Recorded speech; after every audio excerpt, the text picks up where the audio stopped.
School class of '83, currently the Alumni Board President, and I am sort of the moderator for this session. Excuse me, this is my first gig. I'm going to introduce our panel, and after that we'll go back through and have each one of them just give a little brief bio so that you kind of know where they're coming from and know who you might want to ask questions. Notice there's a microphone in the aisle for your questions, and we'll start the Q&A after that point. Our honorees and the reason they're being honored. First up, I'll start with Kaylee Cramsey, class of '08, Young Alumni Award. Kaylee, wave to us. Say hi. Hello. Not that it wasn't obvious which one you were.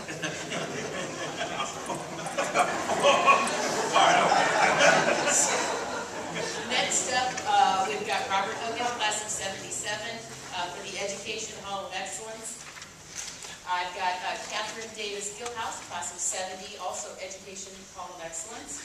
And James Gilhouse, class of '69, Education Hall of Excellence. Going back, Ben Martin, class of '75, Fine Arts Hall of Fame. Dan Powers is not with us this morning. Thomas Sperner, class of '60, Fine Arts Hall of Fame. And Jeffrey Stolberg, class of '73, Athletics Hall of Fame inductee. So, Kaylee, we'll go ahead and start with you, and if you'll just give us a little quick snippet of where you came from or what you're interested in, so the students have an idea of what to take your brain for. Okay. Like she said, I'm a 2008 graduate of Culver-Stockton. I graduated with a major in accounting and finance. I grew up in LaGrange, Missouri, so I didn't travel far from home to come to college. I currently live in Quincy, Illinois, and I'm the Vice President Finance Officer at Bank of Quincy.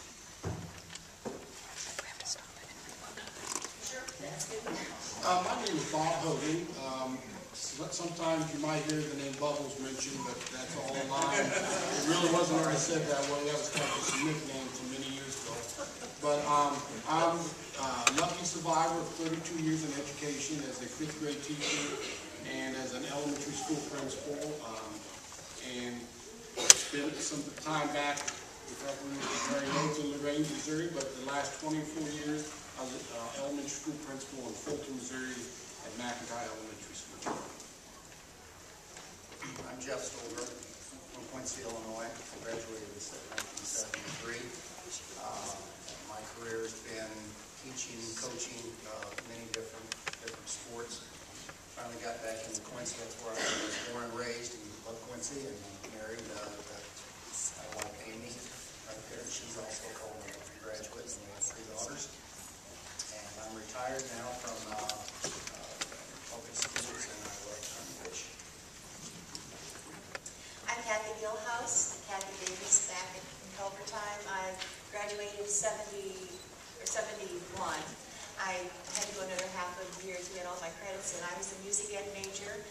I have been teaching 41 years. I just retired as a music teacher, mostly in choir. I believe I have the only distinct position from the graduate of Culver-Stockton as being the only harp performance major that ever graduated. They had a harp program while I was here, and I think they've discontinued that since. But we moved out to Montana. I moved to Montana from graduating from Culver because I graduated in December. There weren't many jobs around here in December, so my professor, Dr. Pittenger, found a half-inch advertisement in the Baptist Saturday Review advertising for a music teacher in Montana, and I would never go to Montana. That's not the end of the earth. But I took a train from Chicago out to Montana, loved it, and then my husband, after he left the service, came out there, and we've been out in Montana ever since, and it's wonderful to be back at Culver-Stockton. I'm Jack Kane. Graduated in 1971. I'm originally from the Chicago area. I went to Heights, but I spent the last 30 years in California and now live in Palm Springs, California. Primarily, I graduated in business and econ, and most of my career has been in sales. And the last half of my career has been at Paramount Pictures Corporation in LA, where I ran sales and marketing for Paramount Home Video. And retired about 10 years ago, and this is the first time that I'm back after 41 years, I hate to say. And so impressed with what the campus is and what you guys have made it. So glad to be back. Hi, I'm Tom Sperner. I'm originally from Hammond, Indiana. Came here, graduated in 1960, went to George Peabody College for Teachers in Nashville, Tennessee, which I never heard of. Only the fact that one of the professors here graduated from Peabody and encouraged me to go. My major here was art and art education. I graduated from Peabody and taught in the public schools for 3 years. And then because of Peabody, by the way, George Peabody College for Teachers is right across the street from Vanderbilt University. And they merged in 1978, so now I'm also a graduate of Vanderbilt University. That's de facto graduate. But anyway, then because of my graduating from Peabody, I was offered a position to teach at Murray State University with just the MA degree. It's not the terminal degree, but I taught there for 11 years and then figured I wasn't going to accomplish any more without a doctorate. So I went to Ball State University in Muncie, Indiana, again from Indiana, and I did my doctorate in art education. I graduated in 1978. I went on faculty there. I directed the graduate doctoral program for 10 years, and I became chair. And after 12 years, I retired in 2002. I remain in Muncie because of all the activities that go on at a university that keeps you busy just about every night of the morning. Busy. And I was inducted here in 2009 in the Educational Hall of Excellence, and I'm pleased to be back again this year. Good morning. I'm Bob Gillum. I just recently retired superintendent of schools in Chatham, Illinois, just outside Springfield. I'm a 1978 graduate and 2011 Hall of Excellence Education recipient. I'm finding this morning that you can't avoid this obligation because I was in transit last year and missed this part of the program, and so that means they push up on stage when you miss. You can't be reassigned. So I'm glad to be here. I spent 31 years in public school administration and very well by this institution for some great success. My wife Kathy is with me today, and later this afternoon we're proud to be part of a contribution back to the college and the dedication of the Ed Tech Lab on campus. So glad to be here. My name is Ben Martin. I started out as a small child, but we won't go into that. I spent 34 years teaching speech and theater, can you tell, in the various schools around Missouri, and have been involved in state and national organizations in speech and theater, and loved almost every moment of it, and had a really good time. It was a wonderful career, and I think Culver prepared me so well to do that variety of various things. And I have been back fairly recently to actually act in a play with some of the people that I see out there in the audience. We did a show together about a year and a half ago, so it was a lot of fun. Good morning. I'm Jim Gilhouse, and I'm from Ronan, Montana. I grew up in Quincy, Illinois, and after high school, I went to DePaul University for 2 years, and the best thing that happened to me was I transferred to Culver-Stockton, where I met Kathy Davis, a young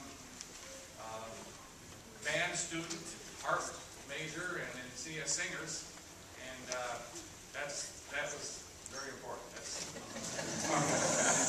the best thing that happened in my life. So I have a lot of reasons why Culver-Stockton is important. That comes. I taught for 12 years in Ronan, Montana, and coached middle school and high school basketball and football. And then I was a principal for 11 years at the elementary school and for 13 years at the middle school. So I spent my whole career in Ronan and in the Mission Valley in western Montana between Missoula and Kalispell. And it is a real great pleasure to be able to be back here to see this campus. And I'm extremely impressed. And Culver-Stockton does mean a lot to me for a lot of other reasons too, which I can get into later. Thank you. Well, now's the Q&A time. So if we've got somebody that has a question that they'd like to pose, let's step up to the aisle microphone. If not,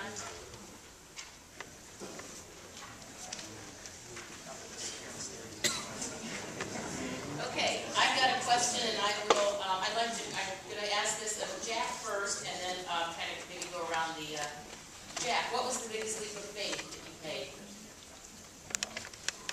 Well, the biggest leap of faith, I guess when you graduate, and you guys are probably going to do it now, more than likely you have no idea what you want to do with life.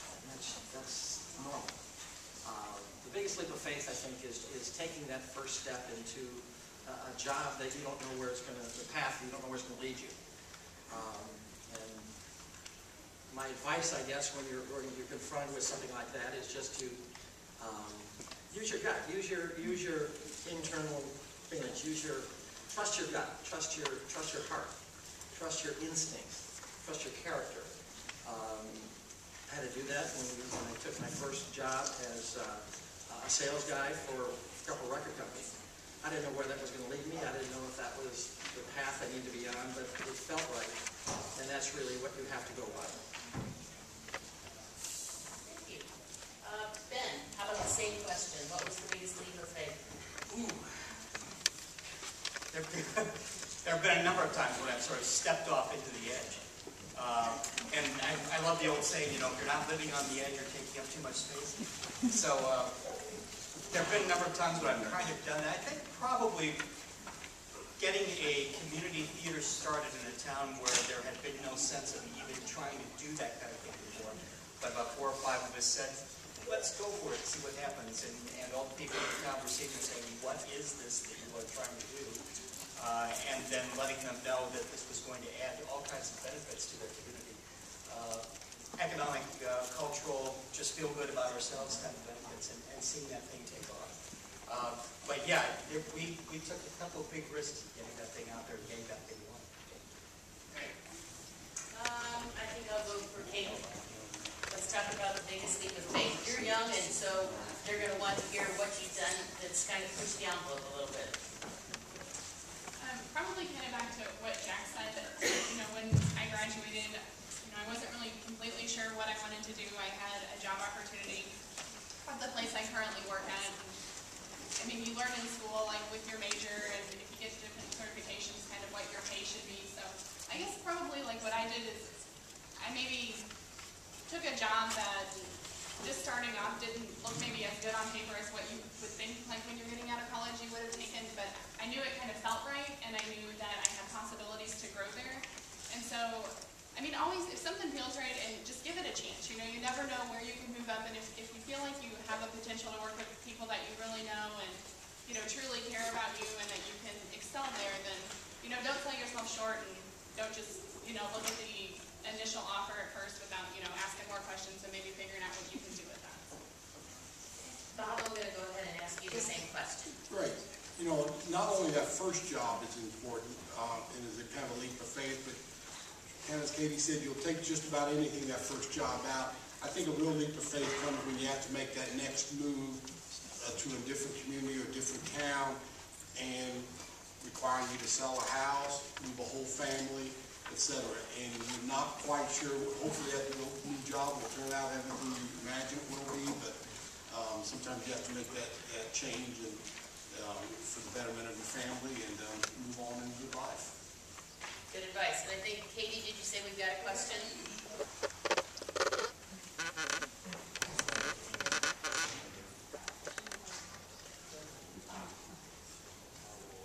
All right. Good morning to everyone. My name is Luke Jones. I'm a music major. I just had a question for Mr. John. Jack? Yes. I was just asking, what does it take to be a part of Paramount Productions?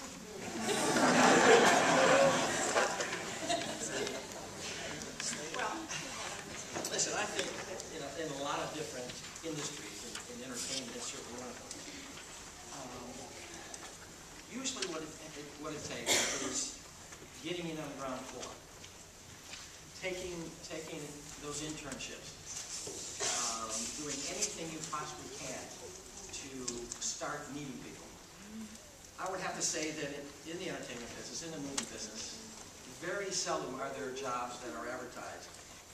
Usually they're filled through word of mouth, through friends of friends, or through people that you know or you network with. That is so important. And I would say that as you take a look at what careers you guys are looking at, intern as much as you can. Employers are looking for the sure thing in hiring people as they possibly can. It's always a risk. But if they know somebody and they know their work ethic and they know their character, it's much easier for them to hire a person full-time if they've spent 3, 4, 5, 6 months with them as an intern and watching them work, watching them participate, watching them interact with the rest of the employees. Most of the jobs, I would say, in that big industry are gotten that way. That help? Does that answer your question? Yeah. I mean, I just had a personal question. How did you feel when you talked? Well, he was terrific. I mean, he's such a business guy. He's so into the business of his movies and his image that he was very aware of what we were trying to do when we were marketing his movie. When we first sat with him in marketing Mission Impossible 1, and probably more than any other actor in Hollywood, he controls his image and his name. Anything with his image on it, he has approved personally. So he is a pleasure to work with because he is so involved with the business part of it, and a very smart guy. Another question in the back?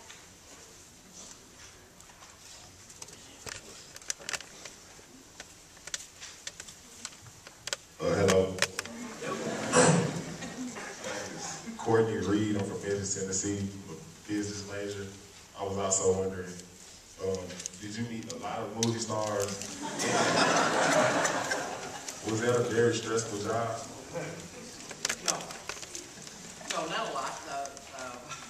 I wasn't in the theatrical side of the business. I was in the home entertainment part of it. So no, I wasn't. Didn't have access to that many. Once in a while you do.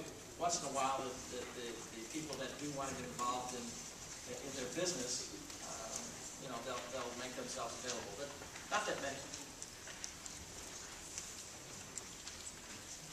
We've got a question up front. There we go. My name is William Jackson. I'm a music therapy / music education major, and I have a question for Mrs. Gilmouse. And what has been your biggest accomplishment while teaching music, or what has been the greatest thing that you've gotten out of being a music educator? Every year, I put on this show at the end of the year. While I was in Culver, they started Sia Singers and Swing Choir. Now it's called Show Choir. I have a show choir, as you see in my resume. I went on tour and I put on the show. They put on the show, and that was my biggest accomplishment. It became a very popular thing in our community, and the students loved it. It was their time to perform their talent, and my biggest accomplishment, I think, is seeing the kids grow in their confidence level. Of course, they would grow in their talent, putting on a show every year with choreography and skits and songs, but to see them grow with confidence was my biggest accomplishment in teaching. It's very rewarding. Thank you.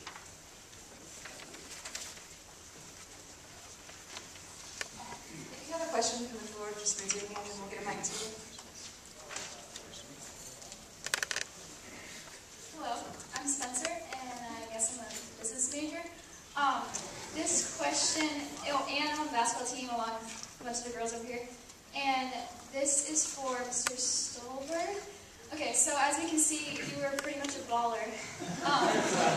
And so, we were just wondering, it's a good thing, if you didn't know it. Yeah.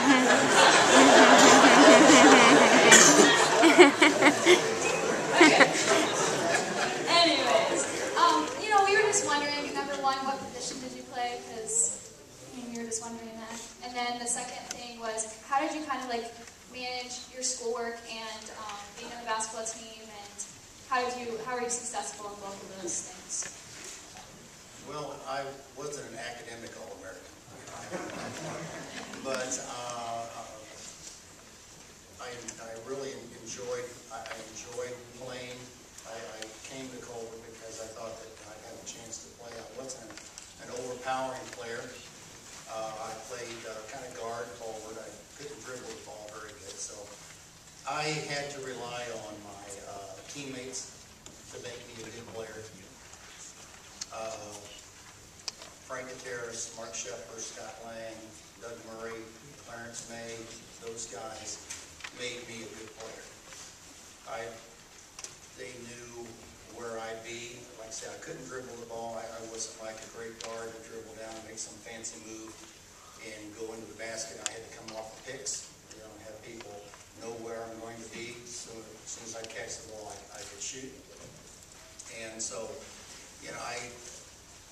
if I was the only person, on a team without those great players with me, I would not have accomplished anything of what you see on paper. So I looked to them, and also Jim Dudley was our coach. He was just a great man. He knew his sports. He knew how to handle us. We would get down just about everybody throughout a season. You're going to have some down times. You're going to have some times when you get beat. You're going to be down. And he knew just how to handle us and keep us going. And that has really, kept me going. It taught me a lot about teamwork, working with other people, and that's helped me to be a decent coach. I wasn't a great coach, but I enjoyed it. I enjoyed working with kids and trying to teach them some things that I learned. He's being very modest. He had one of the sweetest shots you'd ever let. How about the question about the school basketball balance, the schoolwork and basketball balance? Well, another thing, I wasn't a great student. I wasn't a great student. But the thing about Culver was, with the small setting, I relied a lot on getting help. And I looked to my professors. They were there. They could, in a small setting like that, there wasn't hundreds of students, people moving around. They had time to sit down and help me, and I needed help. And I could have done better, I'm sure, but it got me through. And that's one thing that I liked about this. And with my daughters looking at going on to school, they talk about large universities and different things like that. But I say, hey, you got to look at, there's good people everywhere, and there's good teachers everywhere, but Culver really helped me to get through and work with me, and the teachers took their time to, after class, things like that, to help me get through, and otherwise I'd have never made it. In a large setting, at large universities, I'd have been one of those people that fell through the cracks. But here, it was just a good situation. I was happy with it, and it really, made me successful. Okay, I think we have a question, Sarah. My question's for you. I'm a double in business administration, speech comp, so I can really free. But my question is, what's your biggest piece of advice for aspiring business students, maybe in the HR, the finance field, you're in that kind of setting? I think networking as much as you can, and Jack said, doing internships. Just get yourself, if you're not sure exactly what field you want to go out there, just try as many different ones that are out there for you. My husband actually works in HR and finance, and it was just through word of mouth and different connections that he was able to get his job. He never, probably his teachers here, never thought he would be in that position that he's in now, working with numbers all the time. But I would network and be part of the student clubs here, IMA and SITE, and you really get some great connections through that too.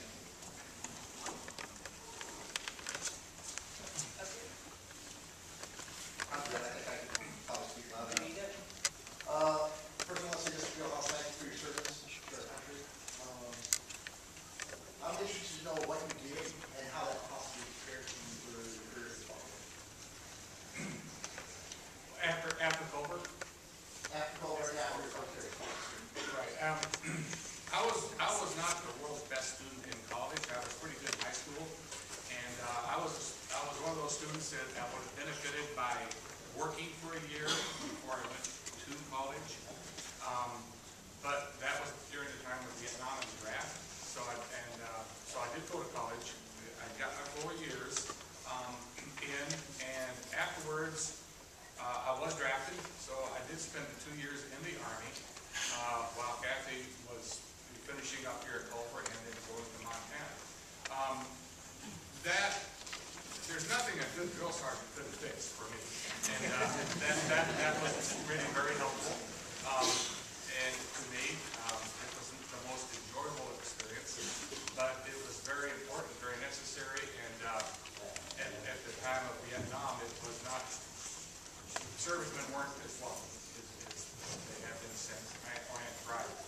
But that was a very good thing. It assured me a great deal, and when I got a BA degree in history from Culver-Stockton when I got out of the Army. I went to Charlotte, Montana, and we were going to be there for half a year while Kathy finished up her teaching contract, and we never did leave. I decided to do a leap of faith too, and went into this substitute teaching and really got hooked with that. So I decided I'm going to get an education degree. So I went to the University of Montana 6 hours away in Missoula and got my the second degree in elementary education. And I guess the rest is history there. But that turned out very good for me. But yes, the Army, those 2 years in the Army did prepare me a great deal. And I was in the infantry, and the training they had there was very important. Okay, my question is for Tom. Tom, what would you have done differently as a student? Well, when I came here, I was a business major for a few days.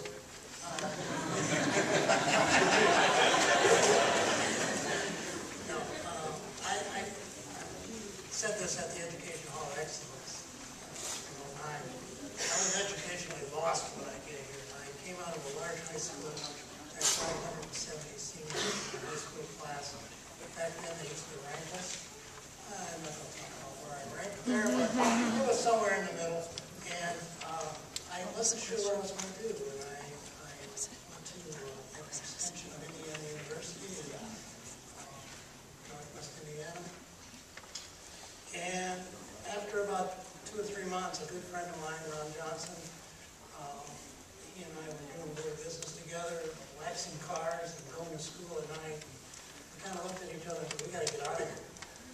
And I said, well, my brother went to Culver-Stockton College on a basketball scholarship and stayed there 2 years. He said, where's Culver-Stockton College?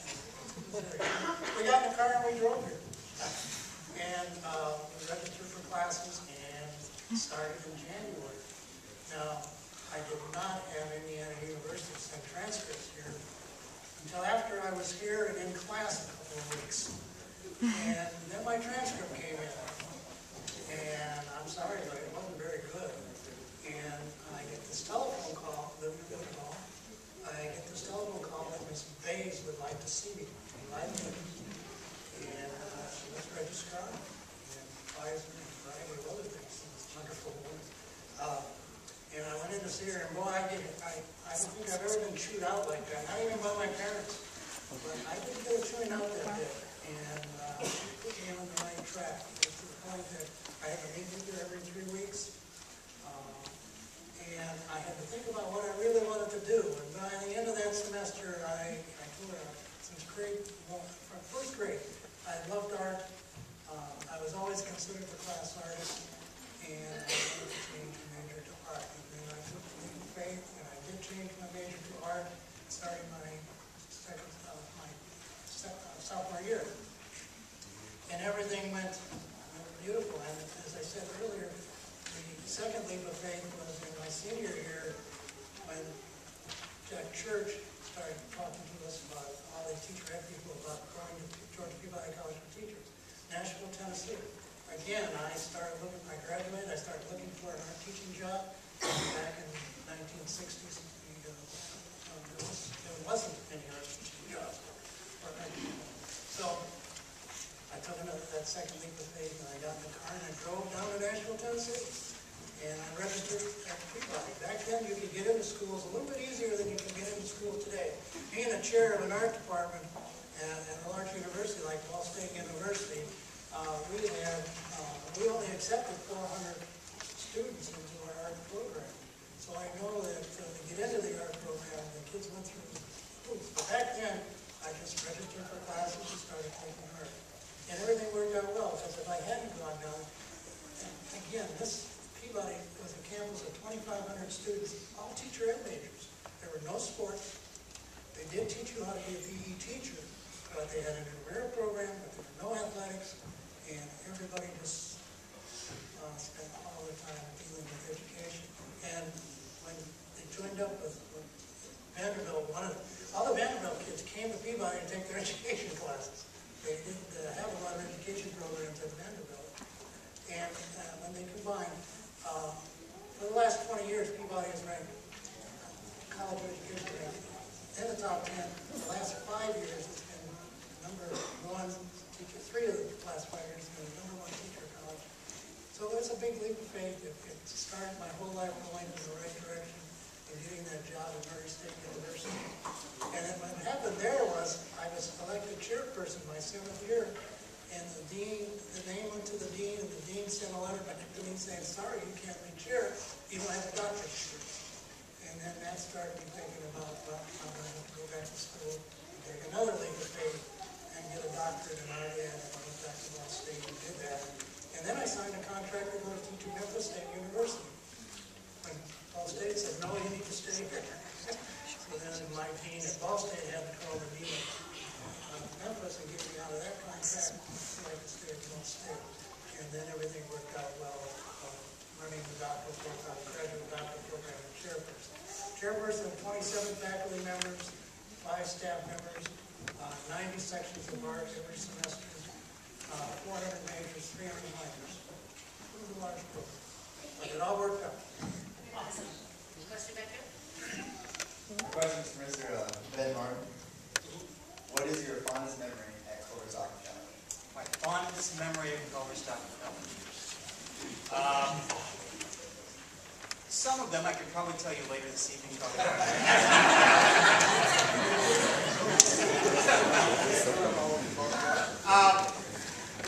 Theatrical memory.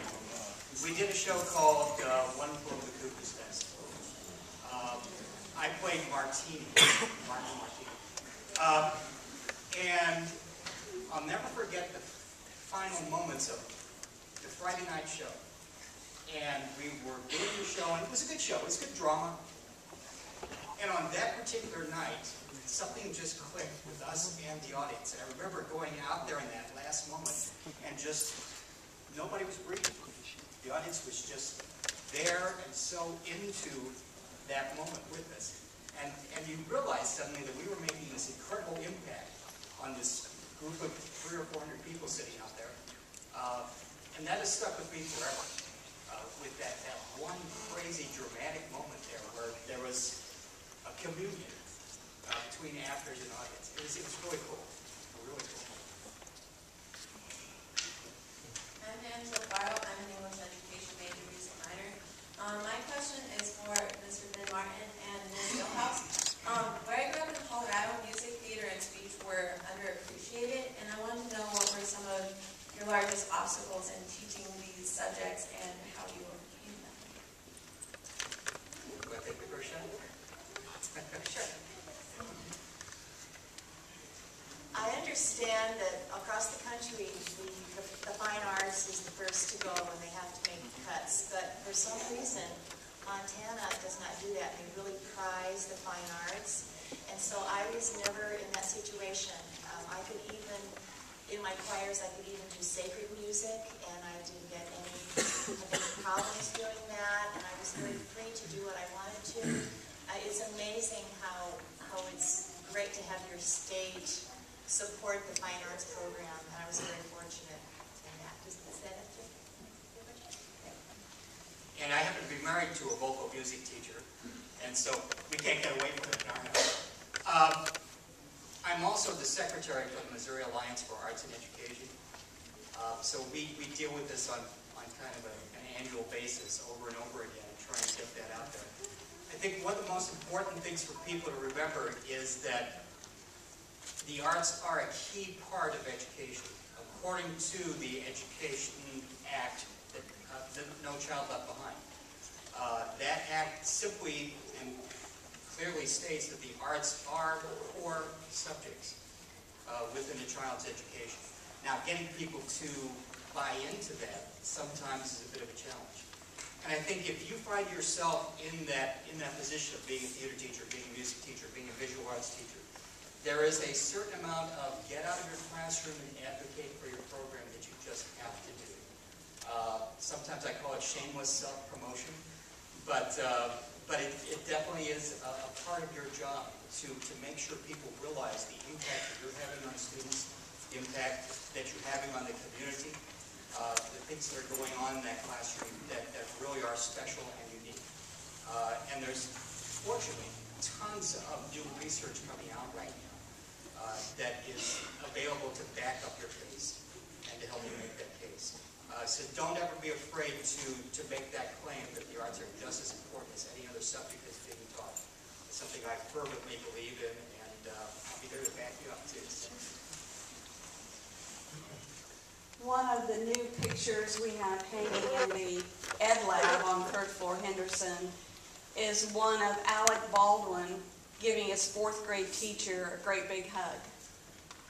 We all know that there are a lot of educators here on the panel and future educators in the audience. What can you tell us about building connections between teachers and students?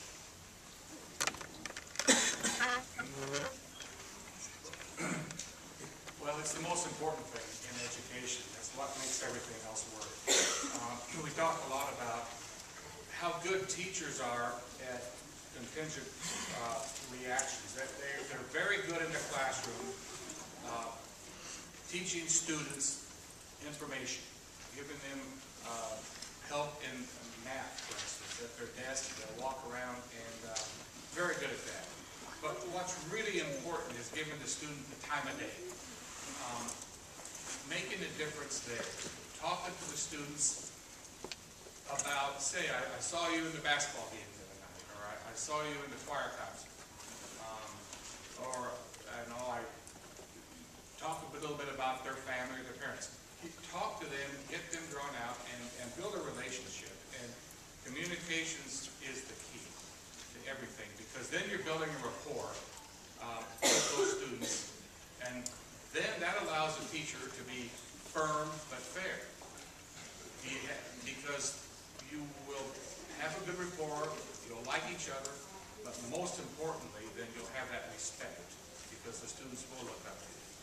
I think communications and positive rapport is key to teacher success. I'll just echo that. The relationship component is critical today. Everything's more high-tech. We need to keep infusing the high-touch components to make it real for students to connect with the adults who are going to be an obscure profession, obsolete maybe. I've always talked to my teachers and staff about it starts with a conversation, not a lecture. And I think if you have that kind of mindset and you connect with students on an individual basis and personalize things, you can reach them and motivate them to excel beyond the norm. I learned that here at Culver-Stockton College. The word student was never associated with my name, but I became a learner on this campus. Still probably never a student, but I became a learner, and that was because of people that were professors on this campus, particularly Dr. Bill McBride, who welcomed me into his home and took great care and pride in making sure that I was nurtured through this program and made those kinds of connections that became lifelong. And I owe an entire career of success and wealth to that relationship, and I think that those connections you'll value. I've had the opportunity to speak in front of thousands on a national forum, and I always invite or bring back the people to be recognized. I high school football coach. The McBrides are mentioned, the people that connected with me and made me survive and then excel. So, relationships. And I think those of you that are going into education, you're going into it for the love of the subject that you're going to teach and also for the love of the kids. And as you start that career, that's going to be evident in everyone that's going into that profession. What makes it very difficult 20 years into your profession, do you still have that love of the subject and you still have that love of the kids and enjoy working with the kids? It's really hard to keep that, and anyone that's been in it for over 20 years will testify that that's a really hard part. But as you go into this new, hopefully you've got that love of the subject that you're going to teach, and you've got the love for the kids that you want to see make be successful. I agree with that, with the relationships. One thing when you go into education, you have to realize, especially with myself, when I was a coach and teacher, and especially when I was a counselor, there are so many kids that you're going to find out that they carry so much baggage with them. And you've got to understand that you might be the only person that gives a darn about them. You know, their home life. They may not have somebody there that gives them a hug when they come in, gets home, or are you going to do your homework or anything? You know, there's a lot of kids that don't have anybody. And especially as a counselor, I know that teachers, you know, they got to watch those ones there like that. But as a counselor, I try to make a connection there, to let them know, hey, you're not alone. You know, somebody cares. And you can come and talk to me, and I would. I'd have kids come in every day and just sit and talk. And just tell me what's going on. And a lot of times I'd say I did my best counseling, and I didn't say a word. I just sat there and shook my head, yeah, I understand. Maybe I might put it on, I understand every once in a while, and they'd stand up and walk out with a smile on their face. You know, so simple things like that you can just make a little connection there and let them know that you care. And that makes the world of difference for them. All these things that everyone said are so important. I ditto all their comments. I'd just like to add one more thing. And besides passion of what you teach and love of the age that you teach, is the energy and excitement you put into your personality to show how much you care about the subject and about the kids. You already have had teachers in your high school and growing up that are just a little more energetic than some, and you've had the board teacher that sits behind the desk. And you know, what kind of a teacher are you going to be? You're going to jump up and down in front of your class when your class does something well? Are you going to run around the classroom and give everybody high fives? Or are you just going to mope and not do anything except lecture behind your desk? And so I think the energy is really very important. And if you have to work out after class, you probably need to do that, because that's how I get my energy up into my 60s, still teaching. My kids say, how do you have so much energy? And I say, because I love what I teach. I love you guys. And I just feel like I'm so excited to be here that I have energy to teach. If I can add that, though, I'm not a teacher or instructor, but in life, in business, I absolutely agree with you. You know, you've heard the phrase that attitude is 50% of anything that happens in your life, and that's absolutely true. So if you can wake up every morning with the best positive attitude you can, that means so much. And then with that, work as hard as you can every day. 50% of it is attitude, 49% of it is hard work, and maybe 1% is luck. But as there's another old adage that says that, the harder I work, the luckier I get. And that's absolutely true. So yeah, I think no matter what field you go into, whether you're in teaching or whether you're going to work for yourself or work for somebody else, have a starting state with a great attitude. Amazed how far we take people. I'd like to add to that theme, because it's really going down the right road from what I believe professionally about the student role. My message to students is always not to worry about and try so hard to fit in, because it's how you stand out that's going to make you successful. I watch students all the time walk through the halls of our schools, trying to look alike, trying to wear the same clothes, trying to emulate one another, all trying to have the same in thing and in jargon. And the reality is that those that are individual and stand out and unique wind up being far much more successful later on in life.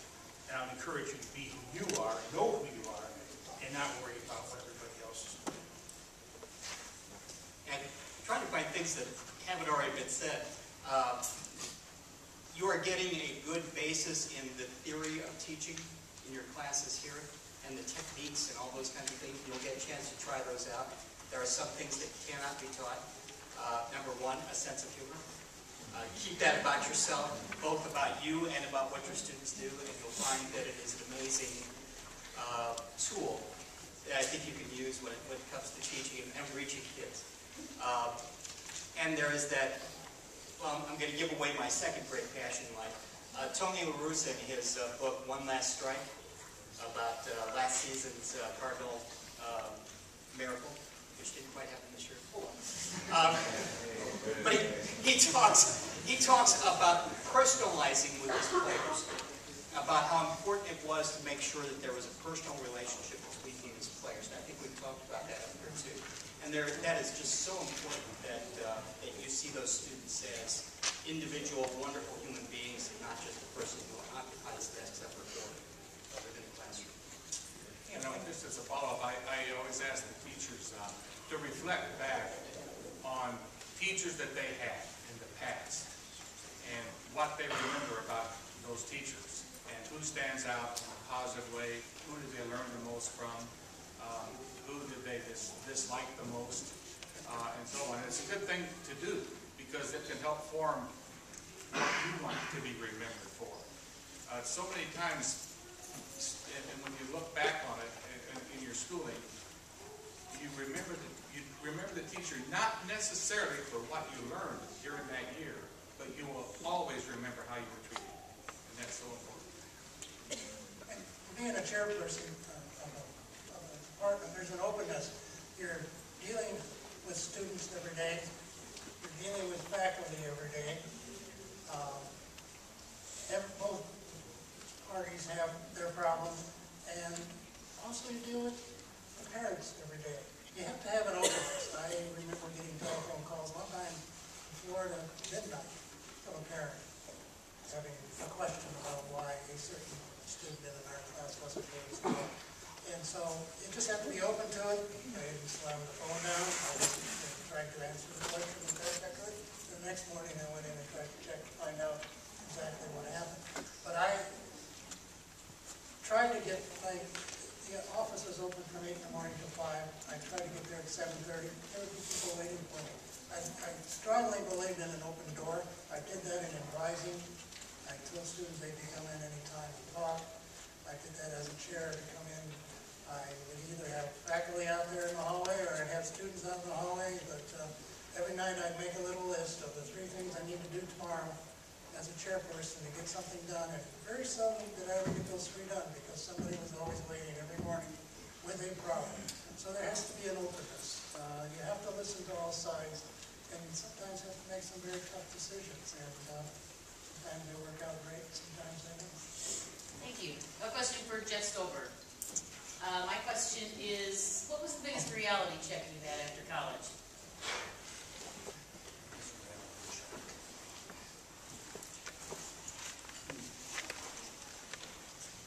Well, basically getting off on my own, you know, and surviving. My first job was in El Paso, Illinois. I was a coach there and taught PD and health. And I always really respected, teachers. I was taught to respect my teachers, and I thought it was going to be a glorified job going into it. Everybody's going to be, wanting to answer questions and working hard and things like that. And it wasn't. It's tough. It was a tough go. That my first year, I had a lot of challenges with dealing with students, a lot of behavior problems, parent problems, things like that. And I darn near said heck with it. Said go on something else. But I think I was kind of taught, by my parents and coaches and things like that. By golly, stand up and say, you're not gonna beat me. I'm gonna, I'm gonna do this, and this is my choice in life. I'm gonna do this, and I'm gonna make it. And I did. I said, I fought hard, and after a while, it takes a while to establish yourself as a teacher and let the students know that you're not going to take it, and you should be somebody that should be respected. And I did that, and it worked out. And after that first year, then I was looked upon a little differently in the school district, and I battled for a little bit more respect, and I got through it, and I was okay. But so, whatever job you take, and special education, there's going to be some tough times, guys. I mean, there's going to be times where you're going to sit down and you're going to say, boy, what have I gotten myself into? Am I going to make it? But, those are kind of temporary things. You've got to be strong. Talk to people, talk to other teachers, talk to other people in your businesses. Hey, how'd you make it? What are some things? You've got to open up. You can't build a wall around yourself. You've got to open up, and I found that no matter whether it was sports or whatever, ask for help. Go to people that have been in the business for a long time. What are your secrets? Don't just say, I'm not going to make it, and build a wall and then take off. So that was it. Bob wants to add something. One of the questions, if you ever came to a job interview with me as a teacher, that I would ask you during the interview process, tell me about a time that you've had in the last couple of years where a parent has questioned the decision you made with their student. And it might be, if you're a coach, about playing time. It might be that you're requiring them to do so much reading time at home. Maybe it's the grade that you came out, because it's going to happen. And I think that what I look for the answer to that question is that you sat down with that parent and explained why the decision was made. Not that you had to back off the decision, not that you changed it, but you had a rationale for your decision. And I think that's really one of the toughest things that I always, with my new first-year teachers when I work with them, I know that's coming sometime, and around November, December, January, there's a parent at the parent-teacher conference that's going to question you, and you've worked so hard. It's just hard to imagine that anybody would question it, but it will happen. And you'll just be prepared with it, and you'll be able to communicate back to them why you made that decision. They may not agree with it, but you made that decision. Thank you. My question is for Kaylee then. And basically, how do you stay current in your industry? How do you stay on top of things and obviously learn anything that's coming your way?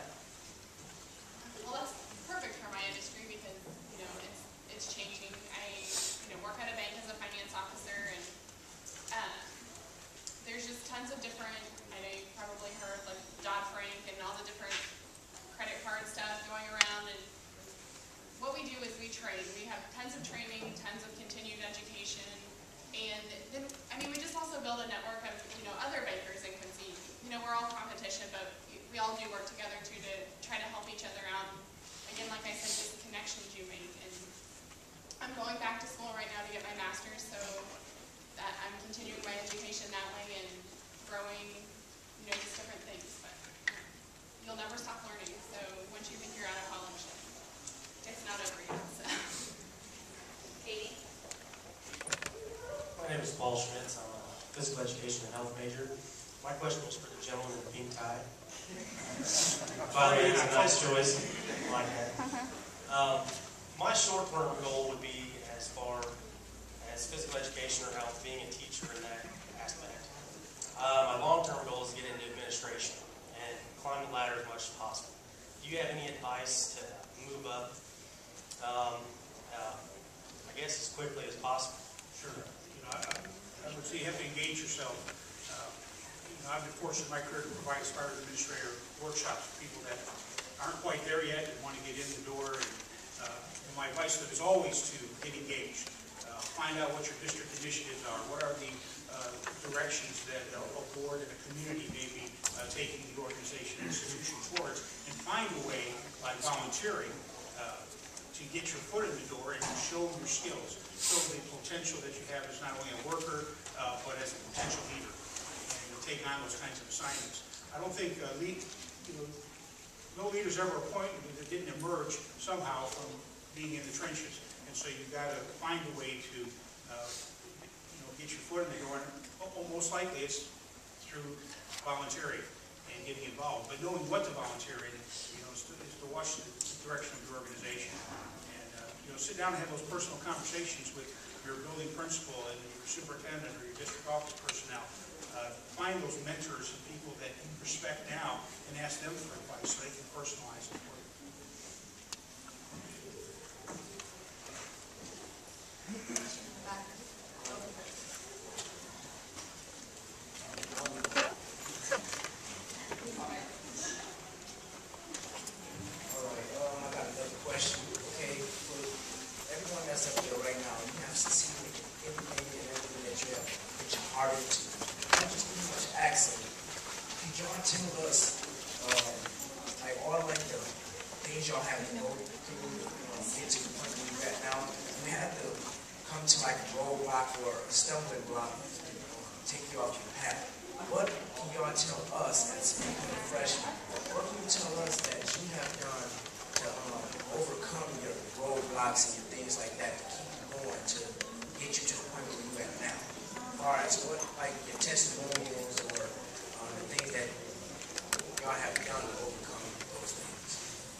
What kind of helped me in my career, and I don't know if it's quite the answer, but little things will happen that put you on that stumbling block. And I really think in about 2002, I was kind of so about where I was at with my elementary principal career. I've been doing the same thing, the same building, the same people for a number of years.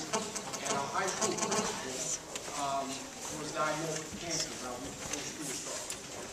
And so the superintendent kind of looks around and, well, what are we going to do? It was too late to find someone, and they said, well, plan A, let's let Hogan go out to the high school for the year. And going to the high school from elementary, I had a lot of the same kids in the school, but it was really, for me, a change of pace. And I really think I got to see where the finished product was going from elementary to the high school. It was a lot more difficult than I ever imagined it would be, and a lot of that because I was not familiar with it. But it really, when I came back to my building the next year, I really rejuvenated. And so I don't know if that answers your question or not, but sometimes things just happen that, give you a little rejuvenation to, let you move forward. And I went on and did another 15 years at elementary level. I think we are about out of time, Katie. Is that about right? Yeah. Okay. For the speakers and the honorees, I think some of the school press has some